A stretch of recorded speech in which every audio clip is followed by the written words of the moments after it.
देखो, जब चलना नहीं आता था तो कोई गिरने नहीं देता था, और अब चलना सीख लिया तो हर कोई गिराने में लगा है। सोचो कितनी कहानी होगी उसके पास, जो शख्स अब किसी से कुछ नहीं कहता। रातों को नींद ना आना, टारगेट की टेंशन होना और बेवजह हर रोज बेचैन होना। अगर ऐसी स्थिति से तुम गुजर रहे हो, तुम्हारे अंदर ऐसा लक्षण दिख रहा है, तो समझ लो तुम इतिहास रचने वाले हो। क्योंकि जो अपने कदमों की काबिलियत पर विश्वास रखते हैं वही अक्सर मंजिल पर पहुंचते हैं। अगर आप कुछ ऐसा पाना चाहते हो जो आपने पहले कभी नहीं पाया, तो आपको कुछ ऐसा करना होगा जो आपने पहले कभी नहीं किया। तुम अपने घर की स्थिति में परिवर्तन के लिए चुने गए हो। जीवन आसान नहीं होगा मेरे भाई। तुम्हारी मेहनत में इतना दम तो होना चाहिए कि एक सफलता की कहानी तुम्हारी सारी असफलताओं को समाप्त कर संघर्षों पर पूर्ण विराम लगा दे।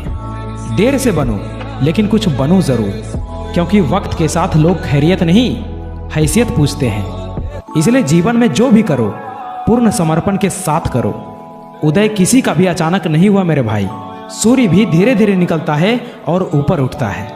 याद रखना, उम्र से पहले ही समझदार बन जाते हैं वो लोग जिनके हिस्से बचपन से ही दुख और जिम्मेदारी आती है।